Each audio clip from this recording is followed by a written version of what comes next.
Hello and welcome to the preview show edition of the Blue Monday podcast, a 3 times weekly show looking into all things Ipswich Town. I'm your host, Richard Woodward, and I'm delighted to welcome back the brilliant Harry from Bath. Harry, how are you doing? I'm very well, Rich. Great to see you. Great to chat. How are you doing? You okay? I'm okay, yeah. Yeah. It's a bit blustery outside. I've not been accosted by any trees yet, but there's definitely some flying debris around. So yeah. How about you? I hear you had some adventures on Tuesday night. Christ, the highways agency. There's a grumpy old man rant to be had about that. It's anybody going to evening games. If you're travelling any distance, and particularly travelling to the West Country, what was I thinking? It was a. Let's just say we got home late, and I'm pretty good on Essex now. Let's just say, particularly the eastern bits around Cambry Island and Grays. It wasn't dull. But the job is an Essex Cambry White. Yeah, exactly. Worth it for the evening. Absolutely well worth right. it for the evening. It really was. Yeah. Yeah. Well, we'll come on to we'll come on to Brentford. I had a similar fun trip up to Hull at the weekend. We'll kind of let's skirt through the last two matches and get us back up to speed. And a shout out to my mate Seb, who drove us across the Pennines in horrible weather on Saturday to Hull, and what was waiting for us was a lovely drink with Graham of Naked Footy fame, which was lovely, and then from 3 o'clock onwards, or 3:04 onwards, it was a bit of a shocker, to be honest. We didn't really we've dealt with Hull to good lengths on Sunday with Joe and Ben, so we won't go into too much into that, but I think maybe an eye-opener, given we were quite positive, definitely thought there were ways to attack Hull, and maybe some silly mistakes again that have cost us. I assume you've seen the goals, and I think we both have just remarked that the one player we kind of picked out was Bowen, and lo and behold, he's the one who does the damage. And maybe a bit of a sign of things to come. And then Tuesday, the Blue Monday WhatsApp group was it was red hot, wasn't it, when we saw that lineup? I mean, do you want to start with before the kickoff, and you made the journey back because primarily because of to pay your respects to Kevin Beattie, wasn't it? Yeah, I wanted to go over just a huge words of praise both to the club and to Radio Suffolk, for BBC Radio Suffolk for the work they did in commemorating his life. It was wonderful. Mark Murphy deserves the biggest hug from Old Town fans, and he was brilliant on the evening as well. All the former players came out, and then they were interviewed at half time, and rounds of applause are often kind of, particularly in an away game, you don't know the player, and so it's polite decorum, and you always, applaud appreciatively. This was different. This was on a whole other level. I had tears. I wasn't the only one around me, I can tell you that. It was a fitting tribute to an utterly wonderful man. I think we've all had selfies with him. We've all had hugs. We've all had our hands crushed. He's the warmest, kindest man who absolutely loved the club, and it was an absolute privilege to be there. It really was. It was not much really more to say to it, but just thank the club, and also put in a definite thanks to BBC Radio Suffolk for their commemorative work. The piece, the phone-in show that Mark did I think it was the Monday. It was, it was the Monday, that 3-hour show. I listened to it later on the Tuesday. I'd been working, and it was I listened to it Tuesday morning before I set off, and it was if you could bottle it, you would. It was brilliant. I listened back to it again on demand. I think one of the guys who works on the show is a Town fan, said it was one of the highest streamed radio shows in the country on Monday, and I'm not surprised. I'm not surprised. It was really good. A really broad spectrum of people, obviously with an Ipswich Town leaning, but different people who obviously fellow pros, but also fans and people who ran the area as well.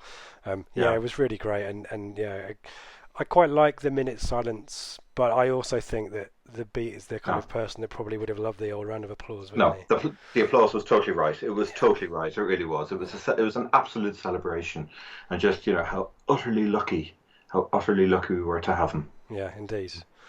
Let's talk about Hull, shall we? Sorry, let's talk about Brentford. I've alluded to already the lineup and the shift of system. Some personnel changes and some personnel, what's the opposite of changes? Some players that were on the team sheet who were there on Saturday that I probably wouldn't have wanted to see again. Tell us about this, Harry. Errors and omissions. Well, the best way I can describe it, I was late. The traffic home was bad, but the traffic I only got to the ground at 7:10 as well. Again, the A12 and the M25 were great fun, but walking to the ground. So I only literally got there and I would park the car up and walk straight up to the ground. And there was a 9-year-old and his dad chatting, and the kid said, "Dad, why are Nolan and Edwards on the bench? I don't understand it." And as I just wrote down my notes here, the dad didn't answer directly, but Roy Keane's name was mentioned. And there were, if you were walking around the concourse, the fan zone, just listening to the general ambient noise, you always pick up the side comments, and there was genuine bafflement. I think is the only way I can describe it. Twitter's the same, by the way, as you'd Yeah, expect. Yeah. yeah, it was a real head scratcher. And just looking at the evidence, I mean, Hurst, the brilliant thing he did was putting Ward on McEachran, because when I did the notes for TWTD on Monday, McEachran is the deep line playmaker. He's the danger man. And Ben picked up on it in his match report as well. He put Ward on him and basically quietened him down for the first half. And McEachran can fade in games, so he was able to then, it freed up Ward a little bit in the second half. He was able to then not just kill McEachran, but he was actually able to then be a bit more kind of on the offensive.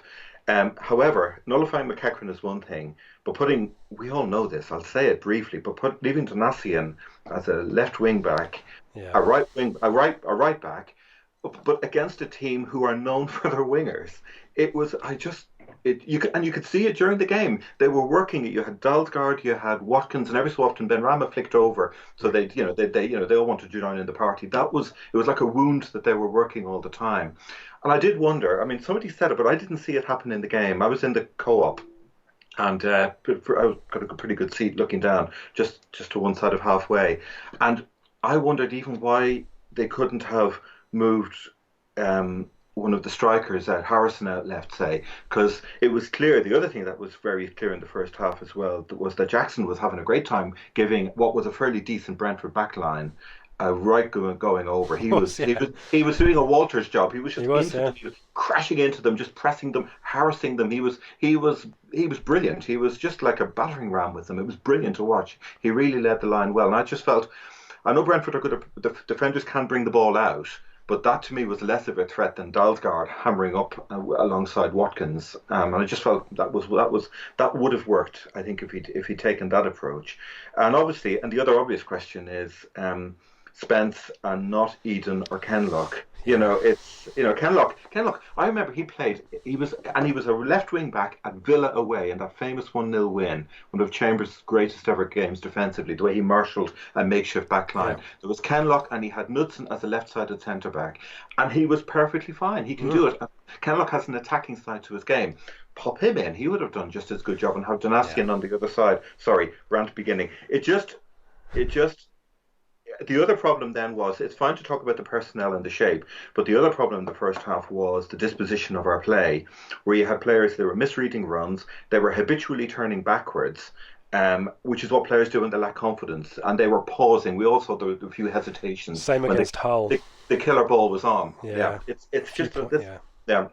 And then the difference in tempo, both of attacking play, Brentford urgency. When they're slick, they're slick. Whereas, and the other problem we had without the ball was that we weren't pressing as a coherent unit. I think Steve picked up on that, one of the Town fans. He mentioned it in one of his pieces. It was a very good match report on TWTD, where individual players, we were pressing individually, but of course that's useless. It needs to be a coordinated They then thing. Started to do their triangles around us, didn't they? So if one person kind of moves forward, then someone moves into space, the ball's gone, isn't it? Yeah.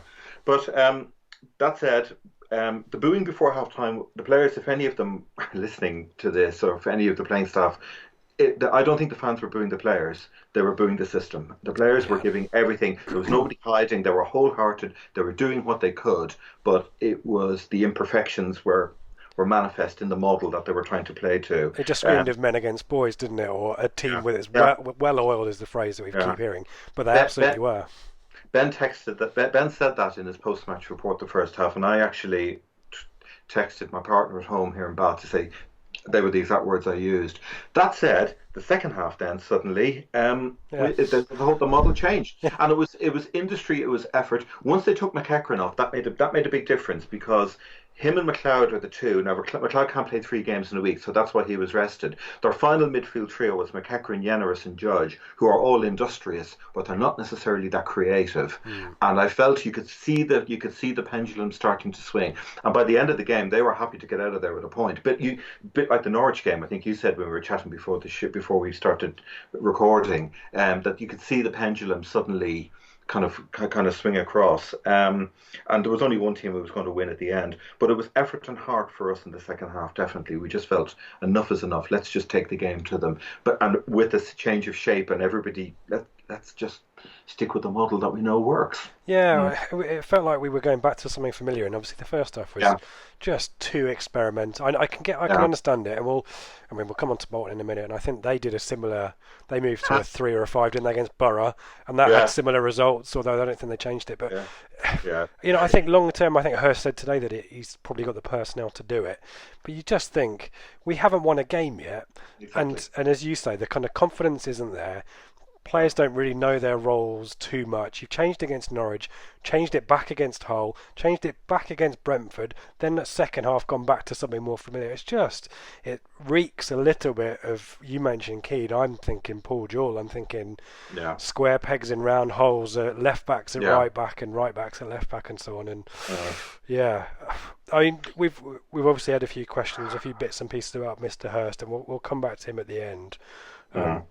I just wanted to ask, kind of, given we've just talked about Paul Jewell and Mullet's asked the question, have we, with all this pressure, have we got a diamond in Paul Hurst, or is he destined to be this Paul Jewell that is going to tinker, or, it's difficult to say, isn't it? And Ben's point against Norwich, that Paul is kind of chucked the model up in the air a little bit for Norwich.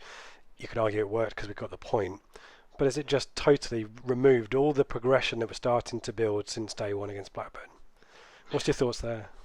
Two observations. You try to look at what evidence there is really, and the one glorious piece of evidence we know from the Championship is, because the players are imperfect, that if you find a model, you stick to it, the players will get confident with it, and they will be ultimately augmented by about 10% on their performance.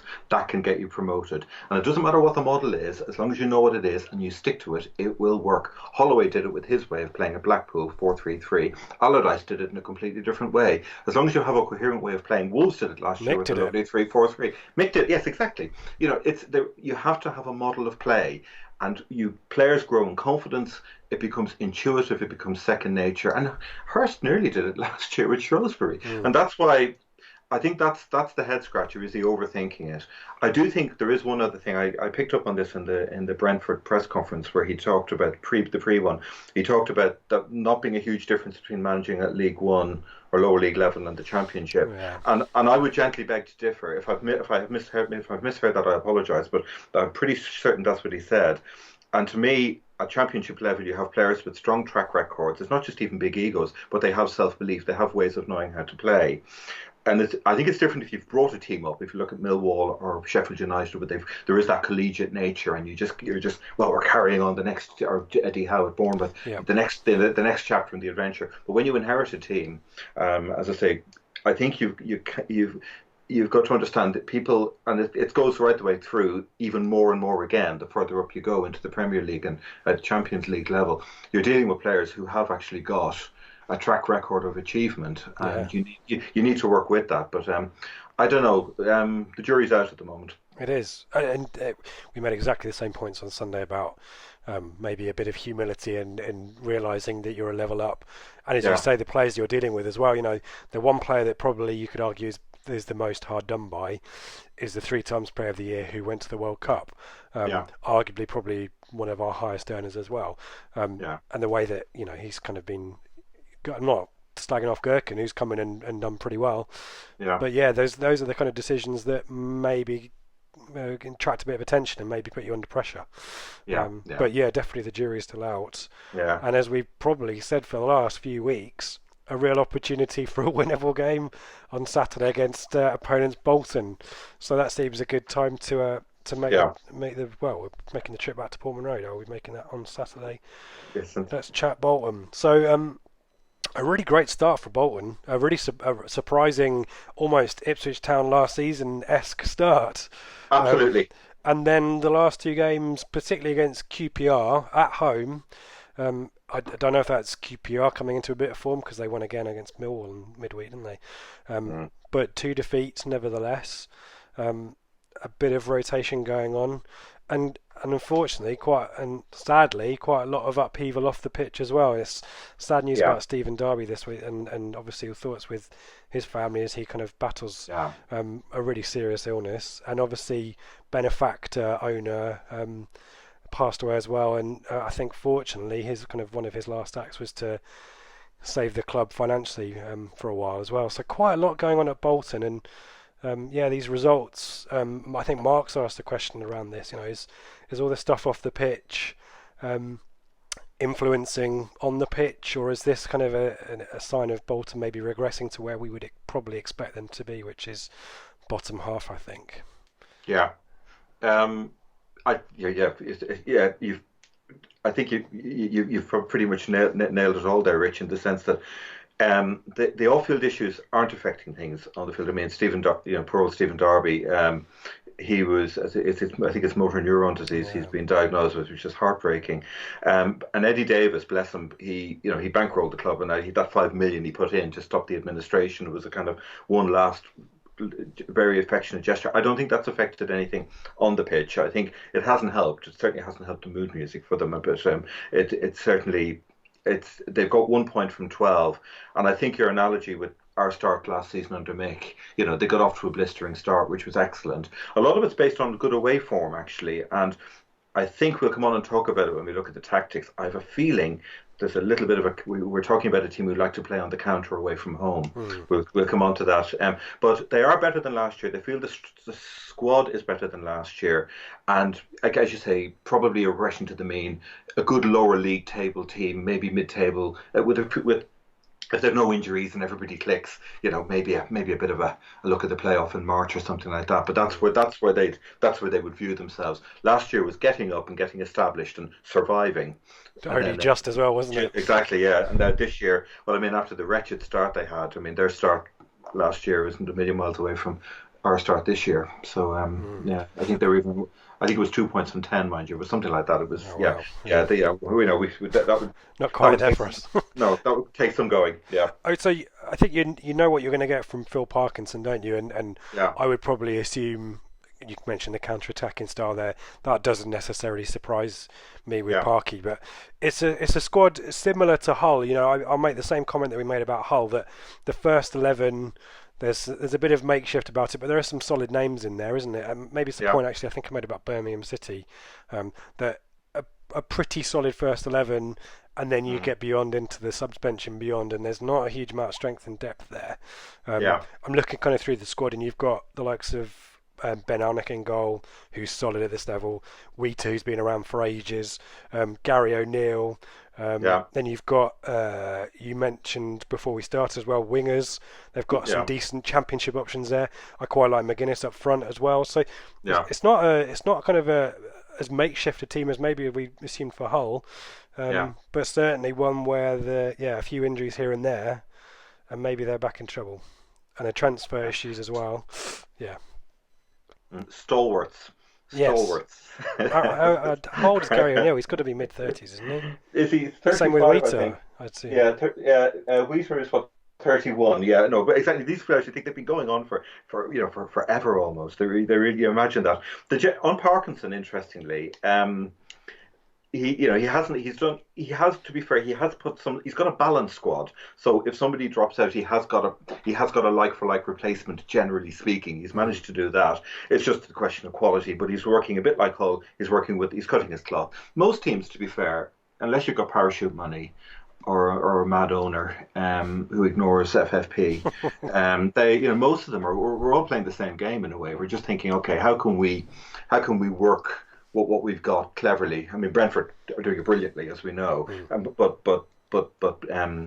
Bolton are they are very similar to Hull that way. The comments about it's here we go. Comparing him to football, these are a couple of quotes from Trotters. Comparing him to footballing managers like Owen Coyle or Neil Lennon is false. They say he knows that this is a results business. He's entitled to play whatever methods and style get the results needed. So you're in the be careful what and you wish for kind of narrative a little bit, in that they had managers who tried to play more adventurously in the past and got them into all sorts of trouble. Parkinson has, he's been pragmatic. He's got them up. He will just organise them and get them efficient, do enough to get up, and then we'll see where we go from there, kind of thing. Yes, he's good at kind of, he knows what is a reasonable outcome, I think, as well, isn't he? So he won't try and outreach themselves, but similarly, he knows that their position is whatever they can do above the bottom three, isn't it? Really. Yeah, exactly that. And there's an interesting parallel because we'll talk about their game against Borough. There was criticisms of his changing formation and personnel away from their strongest 4-2-3-1 shape when they went to a back three, in an interesting parallel. However, they took the back three to a whole new level. He took it to extremes, and I think he's doing a Mick. And I'll explain that. He put out a 5-4-1 shape away to Middlesbrough with 4 central midfielders. And of those central midfielders, Josh Vela ran forward a bit. Yes. But really, it was, right, we're just going out, we're building a fortress, good luck. And it got to the absurd. I was following the game on the ticker tape on Wednesday night. After 40 minutes, Borough had 70% possession.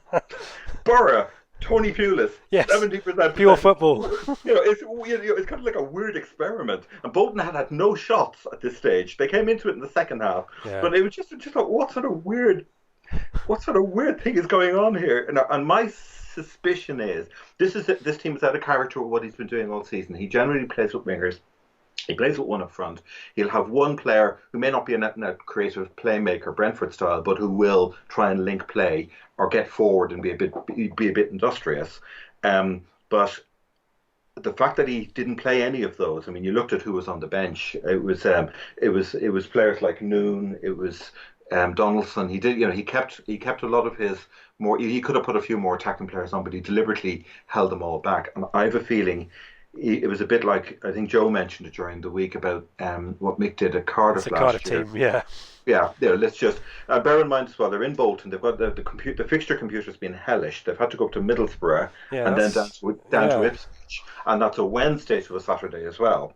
So God knows what time they got back at. I don't know what the roads up there were like, but anyway, it's I just wonder whether they thought, well, we'll take a free hit here if we can stay in the game, which they broadly did, because Assombalonga, who I think is a bit of a David Nugent figure for Bolton, and that he scores against them all the time, from what they were saying. He got the second goal only came in the 95th minute. Yeah, it was late on. It was. So you could argue Parkinson said, look, we're competitive. You were one down with 10 minutes to go. You never know, we might nick something. That was the approach. But it just struck me as the way the fans were hammered into him for it. They just said this was way too negative. But as I say, if they get something on Saturday, that they'll be, because Mick won the 2 games either side of that Cardiff game. Play the long game, yeah. And Borough have got, I think Borough have got 100% record at home, haven't they? So not many teams are going to go, particularly teams that, I'm not saying Bolton are struggling, but you probably back yourself more against Ipswich than you would against Borough, wouldn't you? So we'll find out. What is this? What is the standard formation? Is it the 4-2-3-1? Did you say? It's generally 4-2-3-1. They've got they play, and they do play with wingers, and from what I can see, the big problem, we'll come on to him in a bit, is Amiobi. He's out injured. He picked up an ankle ligament injury last week, Sammy Amiobi, ex-Newcastle, so he's out. So they do play with wingers. I think it'll be Craig Noon on the right, if I'm not mistaken, and you will have a choice of Yannick Wilshire or Will Buckley on the left. We'll come on to all that. They play with orthodox wingers, basically, and one up front, and a solid midfield, I say, not necessarily based on anything creative. The back four is generally pretty static. They have, I mean, Wheater and Beaver is, you're talking Heart of Oak, English, centre halves. Some games between those two, isn't there? Yeah, so it's a solid defence. They're not footballing centre halves, but there is also an issue with their lack of pace. Shall we wander through the team? Shall we do that now? Yeah, blast on through. Yeah. Okay. So starting at the back line, because it's a mixture. Ben Alnwick in goal. Let's start there. Generally broadly very solid and composed. The odd flap at corners, but it's a minor criticism. He'd made cracking saves and he's kept them in so many games. Listening to them talking about it reminded me so much of David Marshall. I was going to say Dean Gherkin actually as well, Actually, yes, because I think yes, he's been a number two yes. for quite a lot of his career, hasn't he? And Yeah, he has. Yeah. yeah, Peterborough, I think, was his. Yeah, that was his. was he at That's where he Tottenham? I came. think he might have come through at Spurs. This is I don't ages think. ago. This is my football manager brain coming. No, no, you could. I remember Sunderland. I definitely remember Yeah, Sunderland early on in his career. That I do know. But he's no. He gets criticised for kicking to distance, but that could be team orders. team Dean Gherkin again. Yeah. Yeah. Anyway, basically, I mean, we didn't talk about David Bentley, the Brentford goalkeeper. I mean, the Brentford fans. I had a quick look on their message board afterwards, and they were full of praise. He thought he had a great game, made a couple of great saves, but some of his kicking was it was an absolute sideshow going on during the game. It was. Who can find touch the most? Yeah. It was weird. Some of them were just they were going off and straight. It was almost like they were having bets that, well, if I can hit that advertising piece, I get 6 points. So there was some interesting footwork on display on Tuesday. Anyway, but Anik, I don't think you'll be able to wind him up the way we've been able to get at other keepers. I think he's broadly pretty solid. There was a small criticism of one. They drew 2-2 against Preston. Just before the break, and he dived a bit slow for one of the ball shots, but it's in the margins. Broadly pretty solid. As I say, Wheater and Beavers. Wheater ex-Borough, he seemed to be around forever. Beavers, I remember, he's left-sided centre-back, ex-Millwall. Both are solid defensively, but incredibly slow, which then is an issue because their lack of pace means that they end up dropping back. And there have been discussions where there have been debates where the centre-backs have been shouting at the team to pull back, and the team have been shouting at them to get forward. Oh, okay. Particularly against pace. Oh well, I was going to mention Caden Jackson, but yeah, I'll come back to that. Yeah. I love the understated comments you get sometimes. I'm pleased they're both here, but I would have welcomed a more mobile footballing centre half this summer. Well, it's more considered than maybe the Villa fans we know and love. No, indeed, yeah. Remember that poor old Tommy Elphick. God, I remember he played last week, so we shouldn't. Yeah. Actually, it's interesting. Devis, this is interesting. Ben picked up on this. A side point. Devis against Hull. I wonder sometimes. Getting a good centre back in can actually improve if you get the right partner.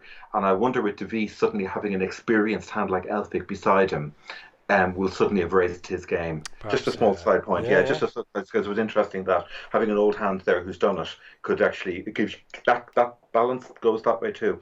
The plan B in the back is Mark Wilson, who hasn't really played that much, ex-Sunderland and Stoke.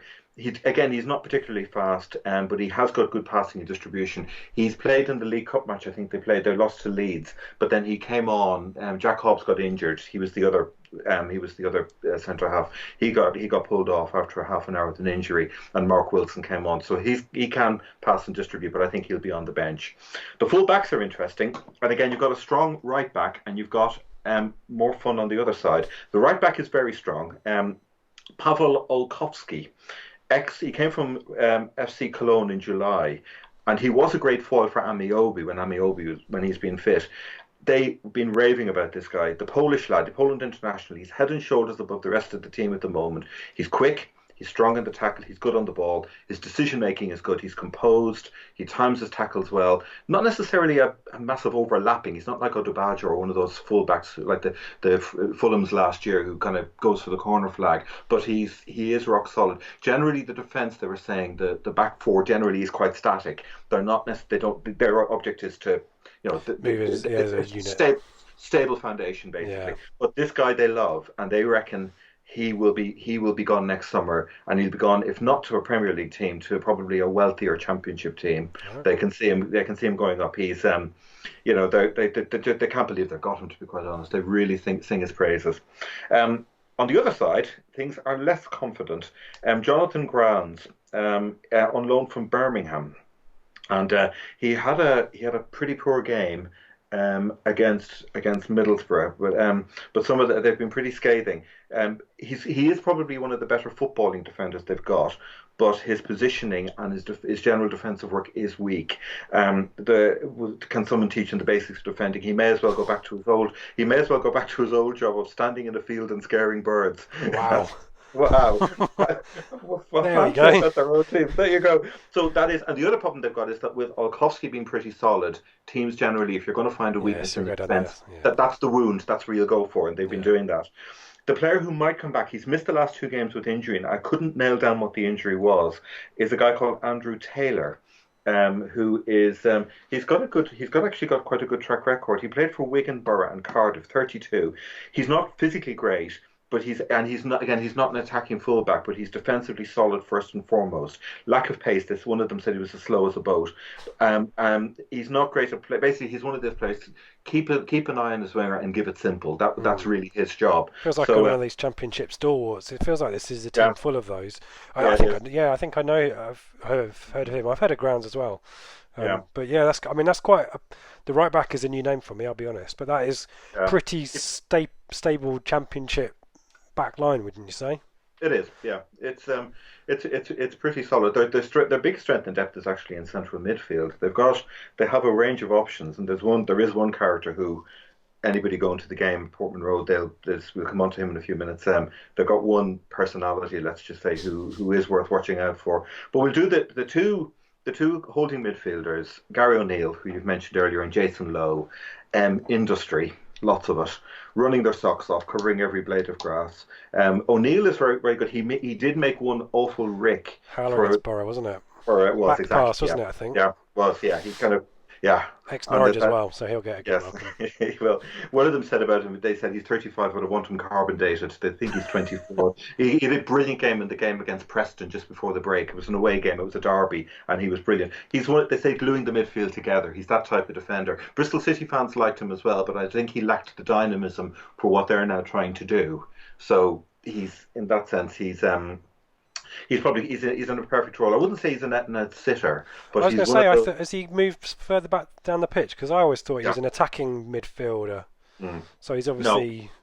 I just say, well, 35. I think he can still pick. He can certainly pick a pass, but a solid presence alongside Jason Oak. He's good. He can read the game. He can anticipate. His positioning is very good.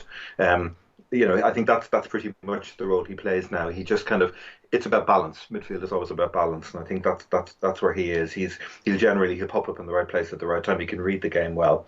Lowe, they think, is actually the best of the midfielders that they've got in terms of giving the team shape. He's a deeper lying central midfielder. He won't unlock any doors, they said, but he's actually fine at the ball. He can pick a pass, but he's no playmaker. But he can spot a pass to a wide player or through the centre. He's not just somebody who will make interceptions. But he gets through a huge amount of work. That's what they were saying. He's incredibly industrious, and how he can keep, breaking up play. He's a bit of a Duracell bunny. Is how they described him. Low, he played for Blackburn and Birmingham, if I'm not mistaken. That's his background.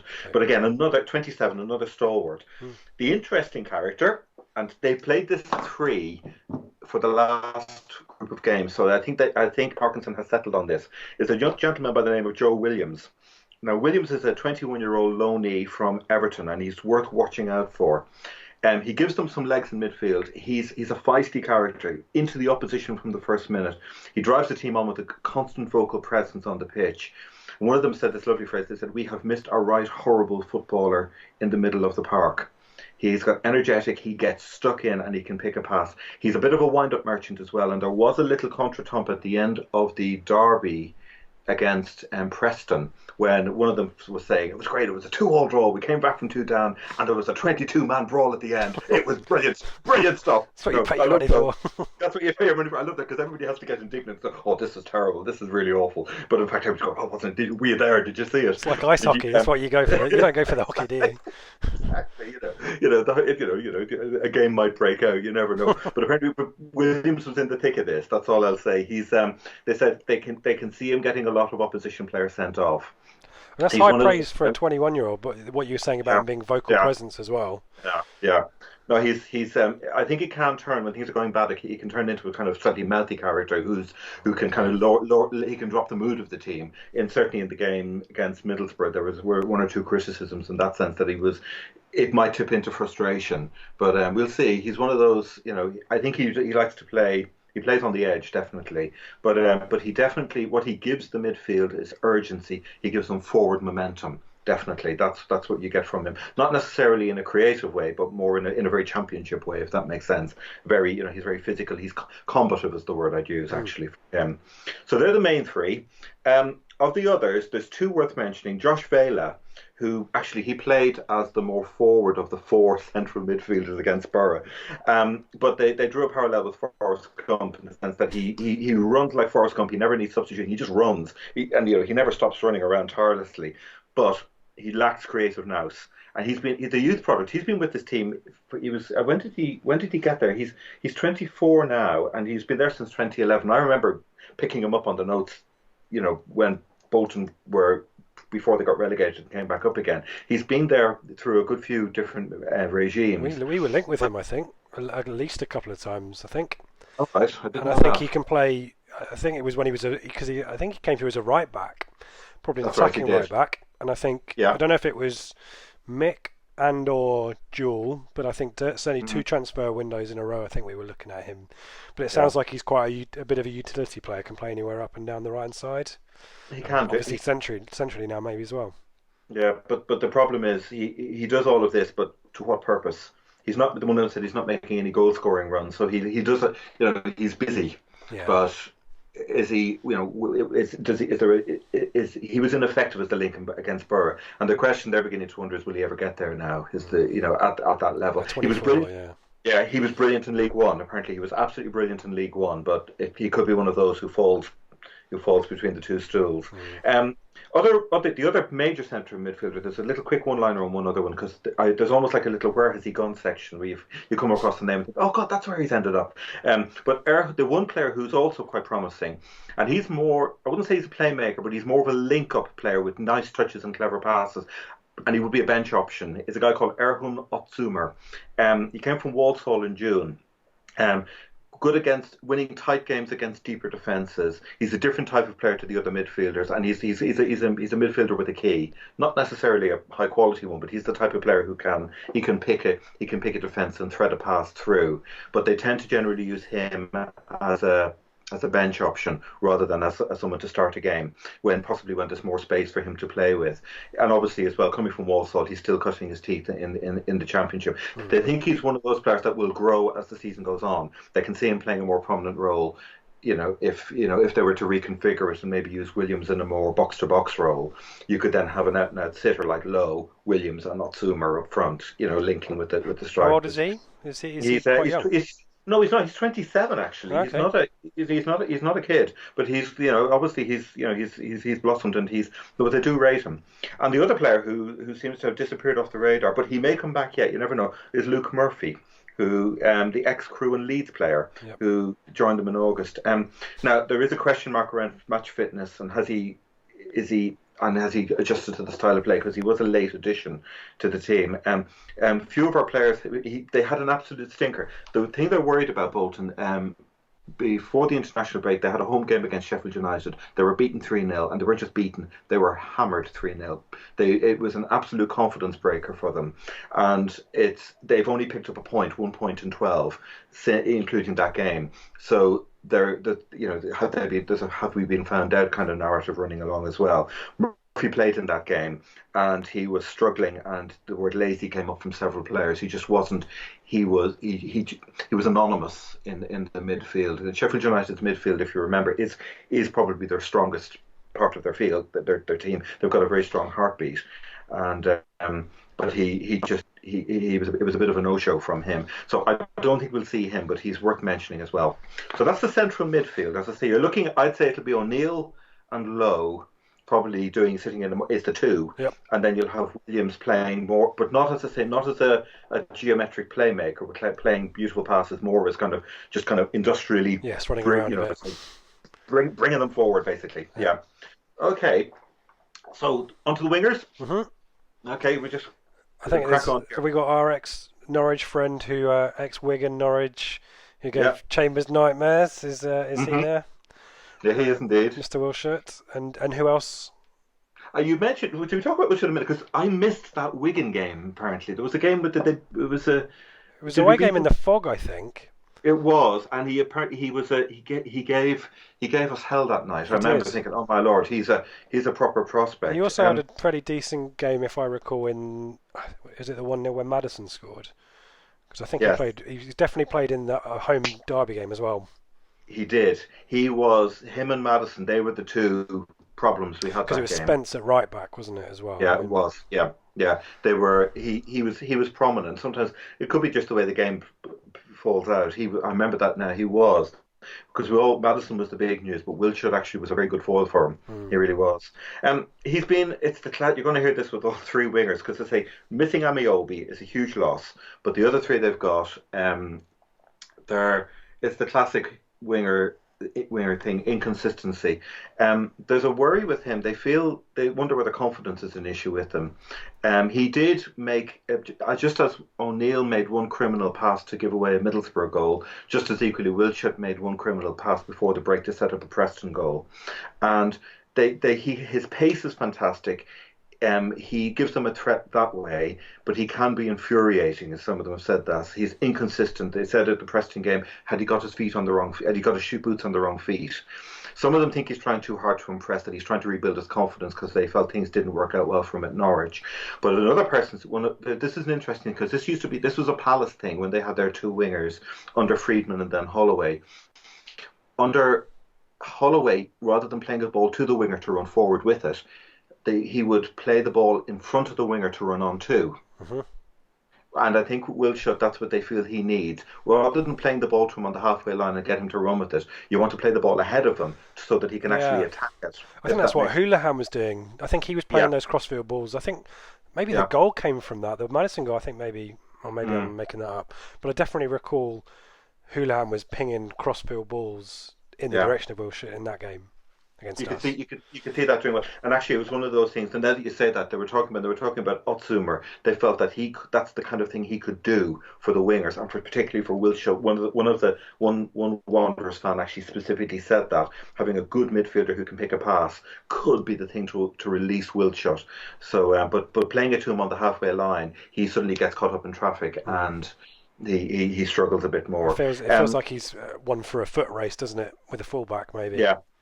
Yeah, yeah, exactly. So if he's on the left, yeah, if I put Nassian in there rather than because Oh he'll yeah, yeah, but fingers crossed, eh? Yeah. we'll come to that later. Anyway, so then Plan B there on the left is Will Buckley. Now again, Buckley's a name you think Brighton, Sunderland. He was on loan at Leeds. He was in. I think it might have been even that great team that Tarico was the assistant manager The to this playoff Brighton Poyet's team, team. yeah, I seem to Yeah, I recall think I that. think Yeah. that was Buckley. He was a man with a great, he's still only 28, but this is cruel. When other wingers hit the final third, you get excited. When Buckley does, you're relieved if he can fluke a corner. I mean, that's painful. They were saying about that's it's a confidence. I think what wingers it often is that it's confidence. Works hard but doesn't have the engine to last one half, let alone two. He makes the occasional gut busting run and surprises everyone with his pace, but then plays at half of that pace afterwards.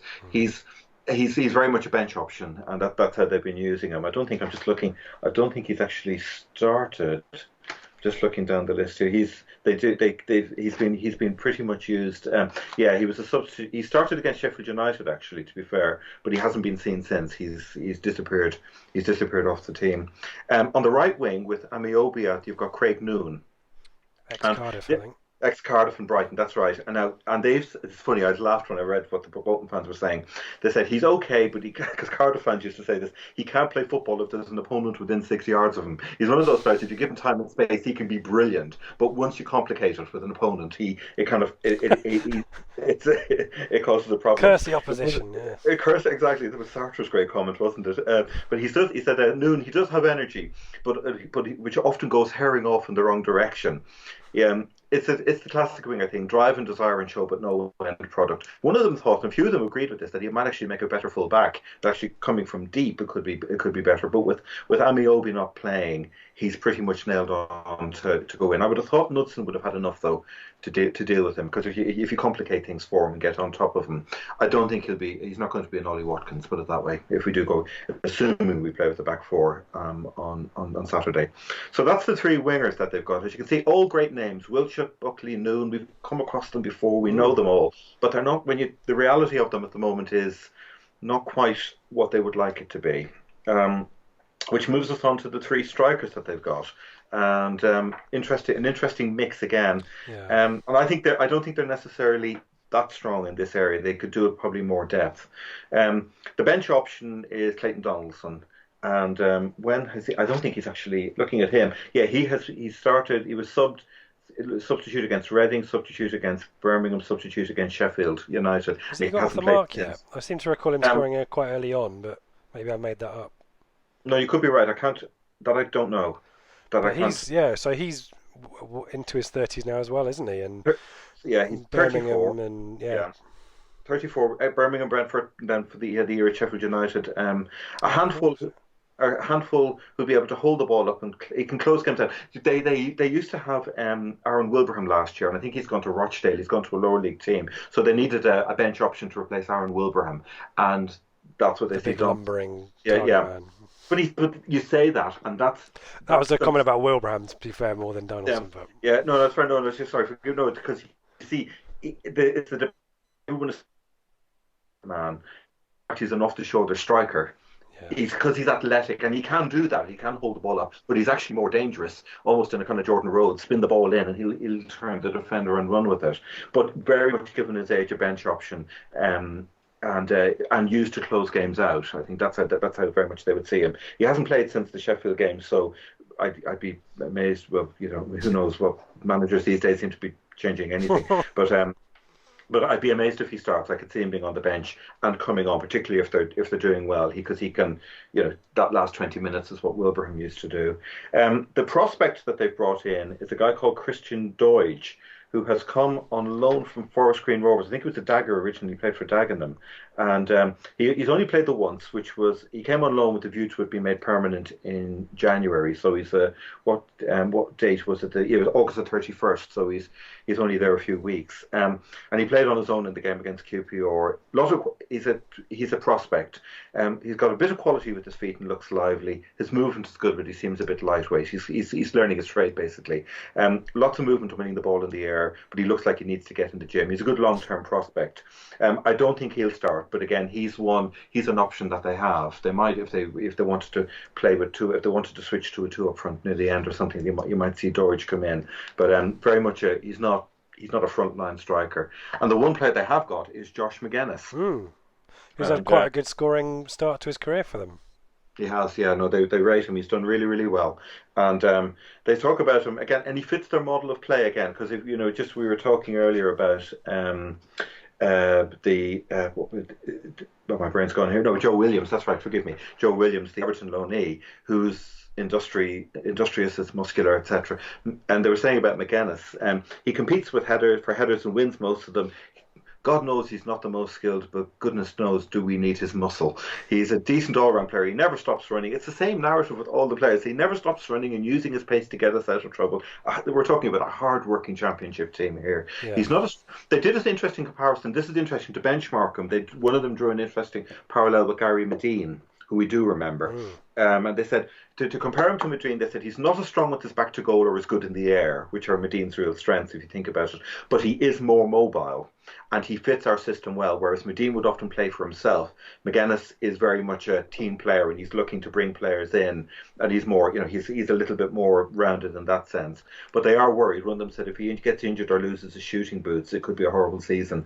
I think he came from Charlton this year, but his background, I think, is he played for some Scottish, I think it was Aberdeen and Kilmarnock. He's played in the Scottish leagues before coming down. Is he a Northern Ireland international, I think? He is. Yes. I tend to think of him as kind of in the John Walters mould. Actually, he's quite physical, and as you kind of say, in terms of getting around a bit. But maybe I'm thinking more stature, because he's quite strong. I think he can strike a ball quite well as well. No, that's a brilliant analogy. That's an absolutely brilliant analogy. Yeah. Did he play on Wednesday, McGuinness? I when looking through the lineup, but I don't think I saw him. No, he did. No, he led the line heroically. The phrase "not being able to do anything when your nearest teammate is 50 yards away" came out. I don't know what him and Caden Jackson can exchange notes for parts of the second half on Tuesday. Oh dear, that Berwick game. It's kind of you'd almost want to get a video of it and watch it just as this kind of weird experiment, whatever. But it seemed I don't. It's I'm convinced because we come on and talk about. We can then move. That moves us on nicely to talking about Saturday. Hmm. He's going. I reckon he's Parkinson has deliberately taken his attacking players out of the firing line. I think we're going to see a very different team against us. I think I'd be stunned. I'd be absolutely stunned if he goes with a back five again. I could be wrong. And they have no reason to fear us. Yeah. The point that you made that clearly the acknowledging our a point against Brentford is no mean feat for us at the moment. But Yeah. given the run they've been on and given their obviously in the table, they Yeah. shouldn't really fear coming to Portman Road at the moment. No. So maybe it might be quite an open attacking game, similar to the second half on Tuesday night, perhaps. Yeah, I can see them doing that. I can see them coming out to play against us. So certainly against Queens Park Rangers, I don't know.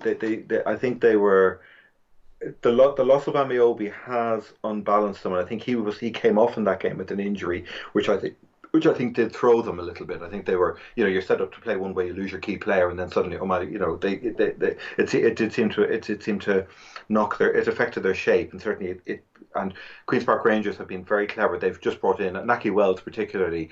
He had a really good game. They've been clever. They've brought a couple of good strikers in after their ghastly start. They were saying that the QPR team now is not the QPR team of 6 weeks ago. It's a very different outfit. What a couple of loans, quality loans can do.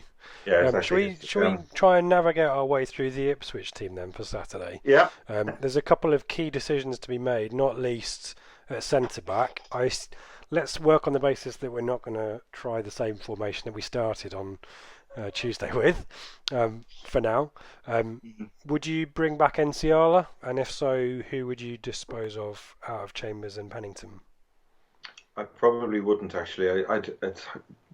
It pains me to say it, but I felt Pennington and Chambers did look a proper unit in the second half. Definitely, I felt because they were up against Mopaisan is a wily customer, and I felt that they did work well. Pennington had a couple of slightly flaky early passes. It was just nervous stuff, really.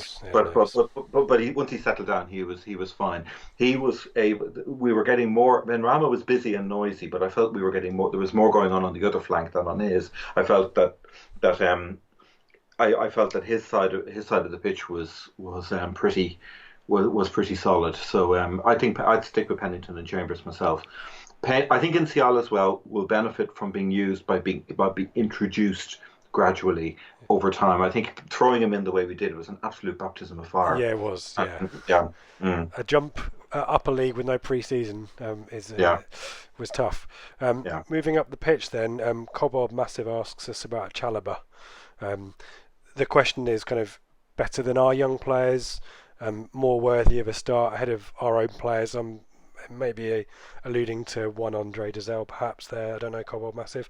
But do you think, I thought he was okay. He was definitely one of the more obvious nervous players on Tuesday night. Definitely, you mentioned at the start about players kind of turning around and going back home.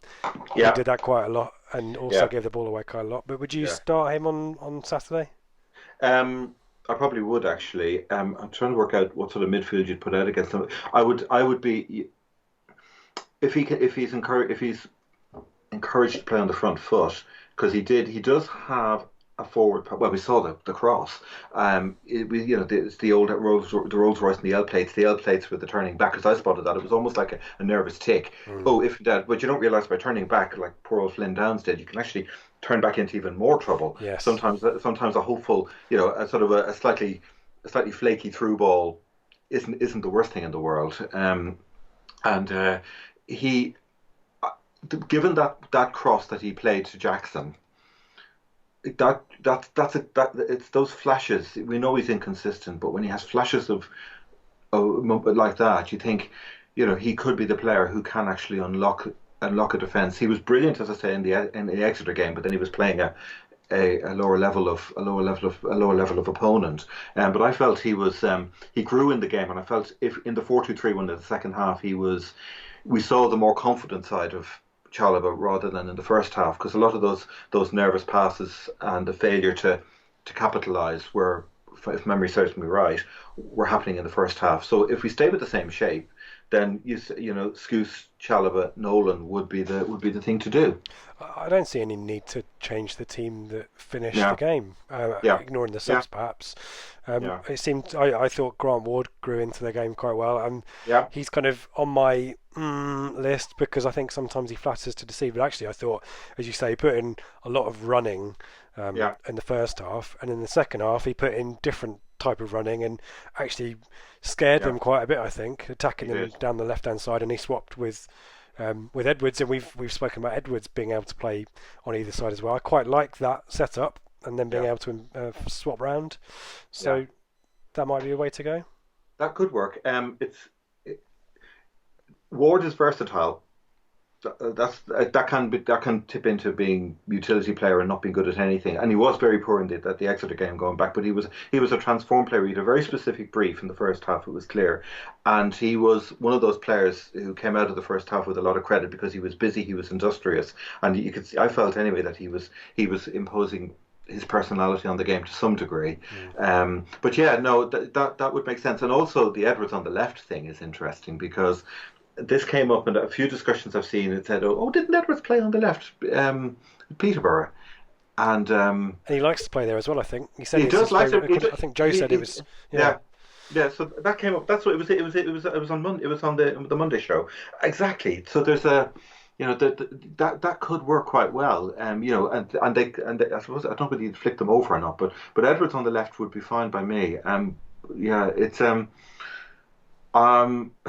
Jordan Graham, I'm still not sure about. yeah. I Hull he's, wasn't he's, great, uh, but similar to Ward on Tuesday. Just set pieces. The yeah, quality of set piece delivery from both of those two players was pretty lousy. yeah.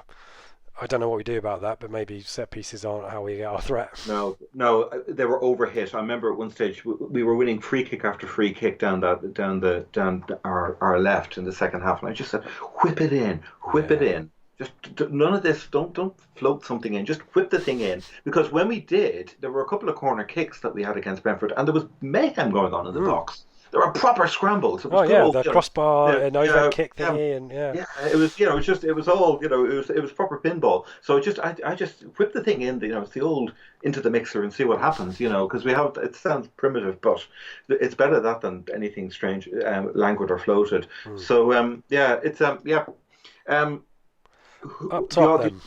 yeah, um, So Walters looks a doubt if you believe Hurst's press conference, which isn't a surprise. I thought Harrison did okay in the first half actually, but it was maybe mm, a bit unfortunate to be subbed. But then it kind of worked out, didn't it, with Jackson? And the question from Ipswich Town, home and away, is: do you think Hayden Jackson up front with balls over the top or into space for him to run onto? I would add, is likely to be ever to be a successful route to go in. I think that pace is a real asset for him, isn't it?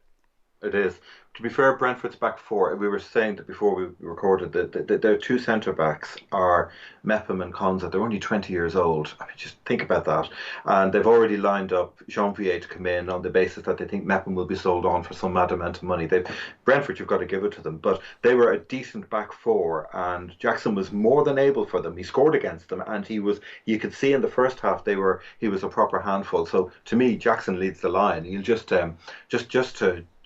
even if just to punch holes in them, but particularly with Wheater and with Mark Beavers, if you've got two slightly slow centre halves, at the very least, what will happen is you will force them back, which will give the midfield more space in which to operate, which Yeah. brings Chalobah and Nolan into the game, and then you're starting to link with the wingers, and then the fun can really begin. So we could recreate that second half against Brentford pretty quickly, I would have thought. Mm. But I'd go with Jackson definitely myself. But yeah, see Yeah, what so everyone thinks. Matt asks, with Bolton fans moaning about not having two men up front, and the potential of them playing five at the back. I think we probably agree that they'll revert back to the four at the back, won't they?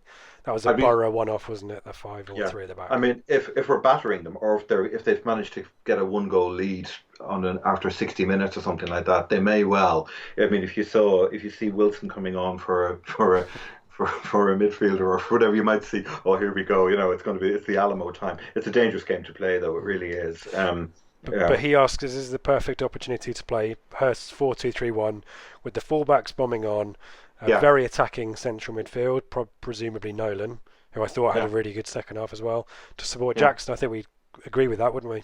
Yeah, just take the game to them. Just absolutely take the game to them. It could be a really open game. It could be really exciting, couldn't Yeah, it? yeah, yeah. If we do what we did in the second half, I mean, the Brentford fans said that the team on their forum, and this was picked up on TWTD, the team that played in the first half would have got relegated. The Ipswich team, the team that Yes. played in the second half was comfortably mid-table, Yes. and that's where we are comfortably. There's no reason why if we play to our potential, that's where we should be. So let's just get after them and see what happens. Yeah.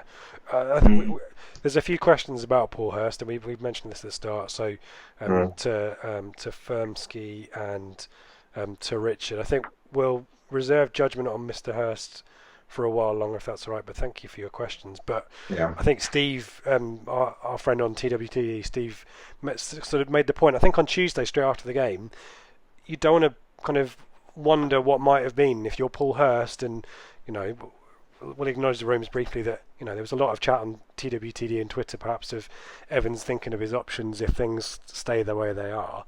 But if you're Paul mm, Hurst, what you don't want to do is go defensive or tinker around. You want to stay with what you know, and you want to go for it, don't you? I think that's our yeah, best chance at the moment to break out of this yeah, non-winning yeah, run. Would you go yeah. with that? Yeah, don't overthink it. Don't overthink it. Just do what we know works. He's got to where he is, playing a clear model of play, using width and using industry. Just do that. I Yeah. mean, that we saw in the second half with industry, tempo. It doesn't. And we were playing against a team who technically were better than us and have had some pretty decent results. And they were hanging on by the end of the game. So let's just bottle that and just when the opening whistle goes on Saturday, just pick up where we left off. Absolutely right. Mm. So I guess a couple of more questions. Go for it. Mm. Beanie asks, and we didn't make a prediction for Hull. I don't know if that's what let us down. Let's try and stick to a formula, and maybe we'll get it Mm. right. With the pressure of this being must win and a winnable fixture, might the pressure be too much? And I guess I probably was trying to find a positive out of our review for Hull to suggest we had a chance, and I got some abuse for that. But I don't think the pressure's on anymore. I think the pressure's off us, isn't it? The Mm. expectations are so low. Bottom of the league, no Yeah, wins yet. I actually think probably Tuesday's lifted the pressure a little bit, hasn't it? I think it will have. The second half, particularly, that was cathartic. If the first half had replayed itself, I think we'd be in a very different place. But there is a bridgehead there. It's a small one, but if you can build, if you can push out from there, certainly if we go a goal up, if we were 2 goals up against Bolton, they could end up getting a belting because then suddenly it's just losing the fear and it's the confidence thing. Suddenly you suddenly playing on the front foot. You're taking creative options. You're taking right options. You're seeing things, and players are making the runs, the movement, the whole disposition of the team changes. So yeah, I'd just say almost treat it like the third half of the Brentford game and just go out with the same team and say, right, carry on where you left off, lads, Mm, and see where we get to. Yeah, absolutely. yeah, yeah. And one more. Sorry to Jules who asks about Emma Hughes, but I don't think we know about his situation too much. No, no. From our friend Joe, who I think the second half of his question, I presume, is asked with a tongue in cheek. Is this a must-win game? I think every game is pretty much a must-win game if you're Paul Hurst at the moment. Do we know who the ref is? Is the referee one Barry Knight? Are we going to open up the annals of history and Oh rewind God. 18 years and let the best referee that we've ever had officiate tomorrow on Saturday? Oh dear, that's so funny. It's funny because I've actually written down some Bolton fans' thoughts on us, and one of the phrases was "I must win," so something's got to give. No, it's funny that when because we didn't play them for over a decade when they were in the Premier League, and we were hammering, where we have been for quite a while now. We didn't play them, and then when they got relegated, then all the Barry Knight emetic came out: the pain, the anger, the frustration, etc. And I have a very good friend, Liam. His dad is a Bolton fan, and I impishly one day said in my shop, I said, "Mention the name Barry Knight to him. Just drop it in the conversation. See where it goes." He refed a game between us once. So Liam came back in 24 hours later, saying, "I phoned my dad and I mentioned Barry Knight to him." He says there was a strange moaning down the other end of the phone. Barry Knight, no. Yes, don't mention the war. No, it's died down now. I think they've they've 18 there years was is a long time. 18 years is a long time, but maybe it's there was a few years ago when one Bolton fan did put up a thing. He said Bolton are winning two. It was one of these how will the game play out scenario threads. And he said the game Bolton are winning 2-1, or if when the ghost of Barry Knight emerges and it sends 3 Bolton players off and gives it 4 penalties. It was tongue in cheek, but it was very, very funny. One of the bits of video content that I'm super keen for us to do for Blue Monday is to sit down 5 neutral supporters and make them watch that game and see whether they agree or not with the decisions that he made. Because with my blue tinted spectacles on, I can't see how any of those decisions could have gone another way. But maybe let's not open up old wounds with Barry Knight and Bolton. Let's leave that one for another day. Harry, that was fantastic as always. I've got Harry, our friend Harry Butcher knows exactly how to get read out on here, but it doesn't make his comments any less true. He wants to thank you for the wonderful job you do.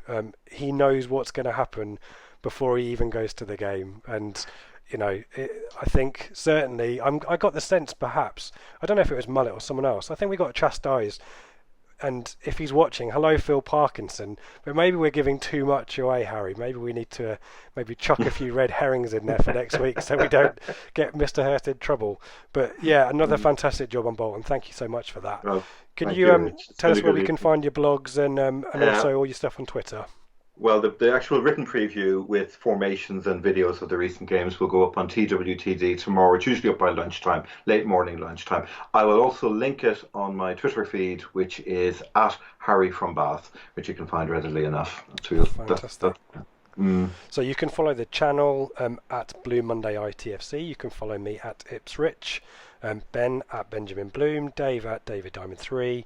Mikey, let's see if I can get this right, at Mikey_Smith13, Joe at Joe Fairs, and the stat man at Chompex3. Harry, once again, thank you so much. Can I get a prediction from you for Saturday? I think a 2-0 to us. I think we can do this. I think so. Yeah, let's get a clean sheet as well into the bargain. I just don't think if Amiobi was out there, he's worth a goal. With him not there, I think it could be 2-0. And if it's 2-0 with 10 minutes to go, I'll be a happy man. I really will. I can't beat that, Harry. Thank you. And thank you very much. See you for Birmingham next week. Cheers, Rich. Thank you, and have a great weekend, everyone. Bye bye.